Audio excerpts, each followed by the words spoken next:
തന്നെ ആക്രമിക്കാൻ കൊട്ടേഷൻ നൽകിയത് പ്രവാസി വ്യവസായി റാഫേൽ എന്ന് തൃശൂരിലെ രാഗം തിയേറ്റർ നടത്തിപ്പുകാരൻ സുനിൽ. റാഫേലിൽ നിന്നും പലതവണ തന്നെ ഭീഷണിയുണ്ടായി.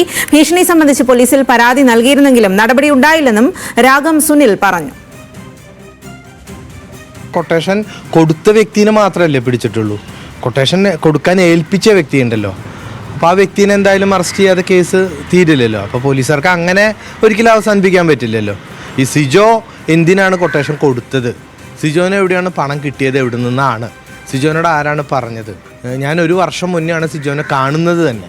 ആ കാണുന്നത് ഈ റാഫേൽ എന്ന് പറയുന്ന വ്യക്തിയുടെ പണസംബന്ധമായ കാര്യങ്ങൾ നിങ്ങൾ ഇടപെടരുത്, അത് നിങ്ങൾ അവസാനിപ്പിച്ചില്ലെങ്കിൽ നിങ്ങളതിനെ കൊന്നുകളയുമെന്ന് പറഞ്ഞ് ഒരു വർഷം മുന്നേ എൻ്റെ തിയേറ്ററിൽ വരുമ്പോഴാണ് ഞാൻ ഈ സിജോനെ കാണുന്നത്.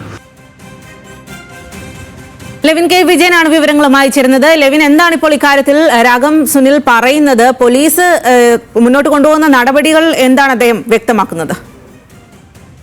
സ്വാതി, പോലീസിന്റെ അന്വേഷണത്തിൽ, നിലവിൽ നടക്കുന്ന അന്വേഷണത്തിൽ പൂർണ്ണ തൃപ്തനല്ല താനെന്നുള്ള നിലയിലുള്ള പ്രതികരണമാണ് രാഗം സുനിലിന്റെ ഭാഗത്തു നിന്നും ഉണ്ടായിരിക്കുന്നത്. കൊട്ടേഷൻ സംഘാംഗങ്ങളായിട്ടുള്ള 6 പേരെ ഇതിനോടകം തന്നെ പോലീസ് അറസ്റ്റ് ചെയ്തിട്ടുണ്ട്. ഈ കൊട്ടേഷൻ നേതൃത്വം നൽകിയ തൃശൂർ സ്വദേശിയായിട്ടുള്ള സിജോ എന്ന് പറയുന്ന ആളാണ് ഈ കൊട്ടേഷൻ നേതൃത്വം നൽകുകയും അതോടൊപ്പം തന്നെ ഇയാളെ ആക്രമിക്കുകയും ചെയ്തത് എന്ന് പോലീസ് സ്ഥിരീകരിക്കുമ്പോഴും ഈ കൊട്ടേഷൻ നൽകിയ വ്യക്തികളെ കുറിച്ചുള്ള അന്വേഷണത്തിൽ കാര്യമായ പുരോഗതികളൊന്നും ഉണ്ടായിട്ടില്ല. ഈ സാഹചര്യത്തിലാണ് പുതിയ വെളിപ്പെടുത്തലുമായി സുനിൽ തന്നെ രംഗത്ത് വരുന്നത്. പ്രവാസി വ്യവസായിയും സിനിമാ നിർമ്മാണ രംഗത്തെ പ്രമുഖനുമായ റാഫേലാണ് തനിക്കെതിരെ കൊട്ടേഷൻ നൽകിയത് എന്നുള്ളതാണ് രാഗം സുനിൽ ആരോപിക്കുന്നത്. ഇതിന്റെ കാരണമായി ചൂണ്ടിക്കാണിക്കുന്നത് ഇപ്പോൾ അറസ്റ്റിലായിട്ടുള്ള ഗുണ്ടാ സംഘത്തിന്റെ നേതാവ് സിജോ പലതവണ തന്നെ തൃശൂരിലെ ഓഫീസിലെത്തി ഭീഷണിപ്പെടുത്തി റാഫേലുമായി ഉണ്ടായിരുന്ന പ്രശ്നങ്ങളെ ചൂണ്ടിക്കാണിച്ചുകൊണ്ടാണ് ഭീഷണി. സിനിമാ വ്യവസായവും ചലച്ചിത്ര വിതരണവുമായി ബന്ധപ്പെട്ടുകൊണ്ടും ഒട്ടേറെ തർക്കങ്ങൾ ഇരുവരും തമ്മിൽ ഉണ്ടായിരുന്നു. സാമ്പത്തിക ഇടപാടുകളുമായി ബന്ധപ്പെട്ടുകൊണ്ട് റാഫേലിനോട്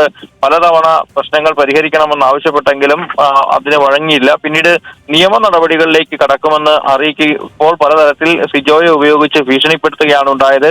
വധഭീഷണി പലതവണ ഓഫീസിലെത്തി മുഴക്കിയപ്പോൾ തൃശൂർ ഈസ്റ്റ് പോലീസിൽ പരാതി നൽകിയതിന് പിന്നാലെ സിജോയെ പോലീസ് സ്റ്റേഷനിൽ നിന്ന് വിളിച്ച് വാണിംഗ് ചെയ്ത് വിട്ടതിനപ്പുറം മറ്റു നടപടികളൊന്നും ഉണ്ടായിട്ടില്ല. റാഫേലിന് വേണ്ടിയാണ് ഇത്തരത്തിൽ പലതവണ സിജോ ഭീഷണിയുമായി തന്നെ സമീപിച്ചതെന്നും സംസ്ഥാനത്ത് പലയിടങ്ങളിലും ഗുണ്ടാ സംഘങ്ങളുടെ നേതൃത്വത്തിൽ ഇത്തരക്കാർക്കെതിരെ വലിയ ആക്രമണങ്ങളും മറ്റും നടത്തിയിട്ടുള്ള സംഘമാണ് തങ്ങളെന്നും ഇതുകൊണ്ട് കേസുകൾ തങ്ങൾക്ക് ബാധകമല്ല, ഈ ഒരു കേസിൽ അകത്തു പോയാലും പുറത്തിറങ്ങി വന്ന ശേഷം വീണ്ടും തനിക്ക് കാണിച്ചു തരാമെന്നുള്ള ഭീഷണികളടക്കം സിജോ മുഴക്കിയതായുമാണ് ഈ രാഗം സുനിൽ പറയുന്നത്. ഏതായാലും ആക്രമണം നടന്ന് ഒരാഴ്ച പിന്നിടുമ്പോഴേക്കും കൂടുതൽ പ്രതികളെ പോലീസിന് അറസ്റ്റ് ചെയ്യാനായിട്ടുണ്ട്. പക്ഷേ ഇതിൽ കൊട്ടേഷൻ നൽകി എന്ന് പറയപ്പെടുന്ന പ്രധാനപ്പെട്ട ആളുകളെ കുറിച്ചുള്ള വിവരങ്ങളോ സൂചനകളോ പോലീസ് നൽകുന്നില്ല. മാത്രമല്ല അതീവ രഹസ്യമായി തന്നെയാണ് ഈ പോലീസ് ഈ കേസ് അന്വേഷണം മുന്നോട്ട് കൊണ്ടുപോകുന്നത്. മാധ്യമങ്ങളോടോ മറ്റോ ഈ കാര്യങ്ങൾ വെളിപ്പെടുത്താൻ തയ്യാറാവാതെയോ വാർത്താ സമ്മേളനം പോലും, സാധാരണ ഇത്തരഗതിയിൽ പ്രമാദമായ കേസുകൾ ഉണ്ടെങ്കിൽ സിറ്റി പോലീസ് കമ്മീഷണറോ ഉന്നത പോലീസ് ഉദ്യോഗസ്ഥരോ വാർത്താ സമ്മേളനം വിളിക്കുകയും കേസിനെ കുറിച്ച്